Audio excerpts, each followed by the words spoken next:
Hi, welcome back. I am Rakesh Naik. Today we are going to discuss about one more problem solving technique, that is branch and bound.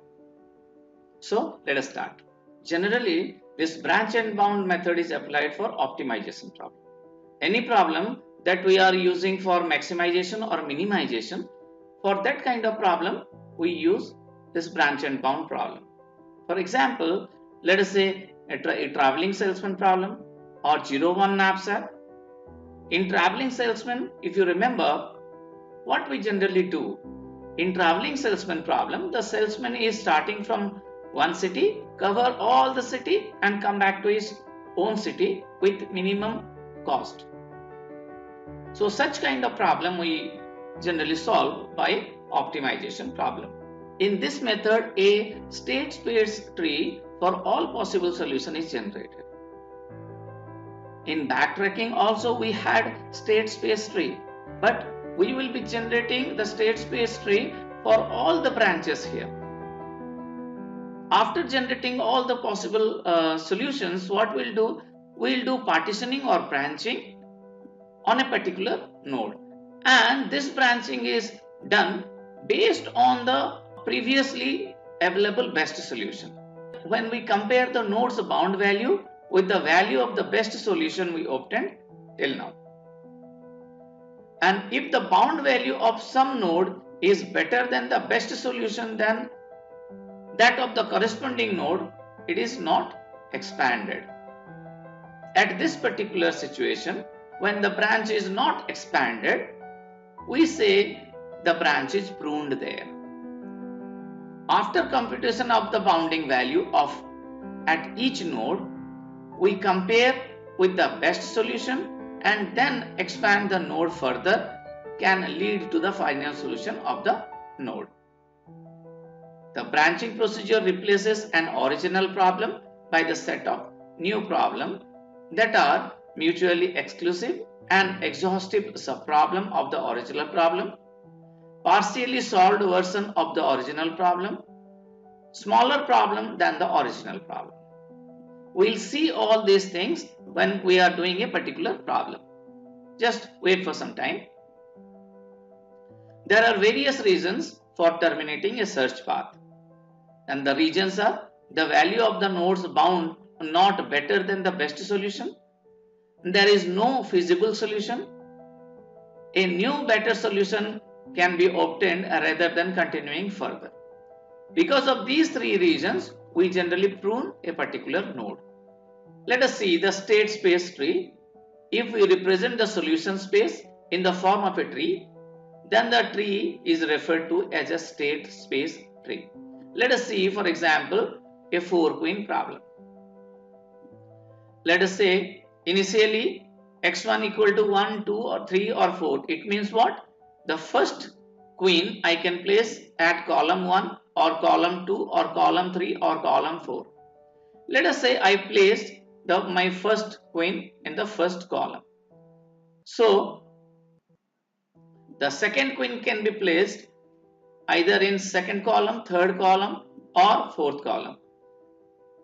Similarly, the third queen can be placed in third column or fourth column, because already in the second column and first column already queen are placed.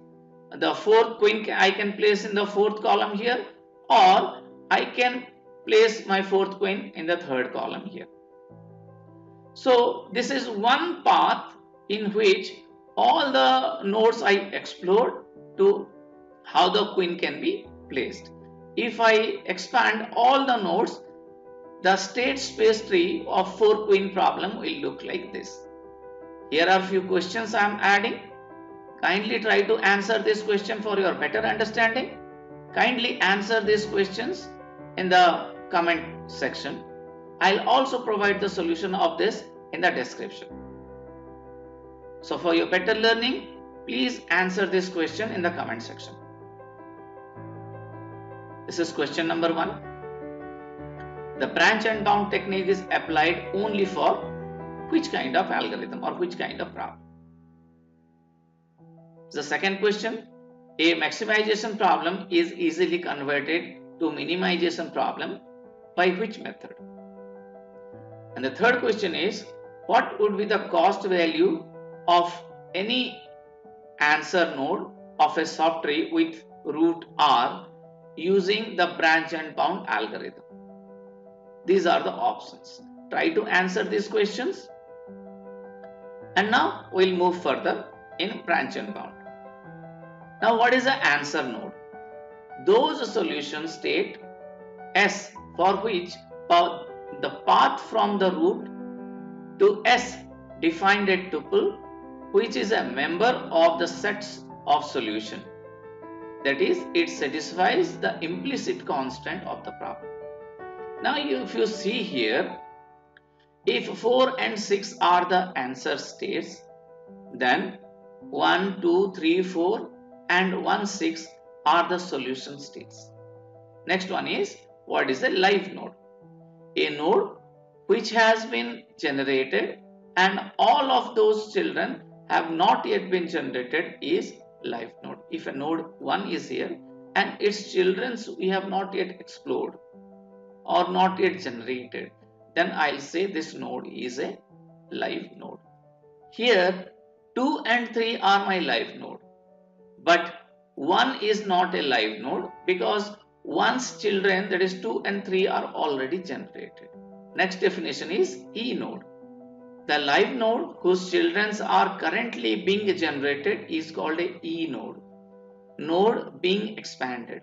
Here 1 is a live node and its children are currently being expanded. So 1 is a E node.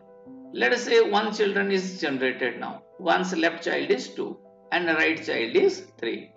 So here 2 and 3 are the live nodes. 2 and 3 are the live nodes and 2's children are currently being expanded. So 2 is a E node. Now we'll learn what is a dead node. It is a generated node that is either not being expanded further or one of all its children being generated. It means if I say node 1, all the children of node 1, that is 2 and 3, are generated. So I'll say node 1 is already being expanded. So node 1 is a dead node. And let us say node 2 and node 3, there is no children to be expanded. So I'll also say node 2 and 3 are also dead. Here you see in this diagram, you see here 1 is already expanded and 2's children are currently being expanded. So it is a E node. Assume that 3 and 4 are not expanded. Then node 1, 3 and 4 are the dead node. Generally there are 3 types of searching technique we use in branch and bound. That is FIFO search, LIFO search and least cost search. We'll discuss about these searching techniques in our upcoming videos. One more question. A search strategy that uses a cost function to select the next E node would always choose for its next E node a live node with least out of this. Try to find the answer and write it in the comment box. I'll also supply the answer in the description. Thank you for watching this video till the end. Keep watching, keep learning, and please subscribe if you're a new user. Thank you very much.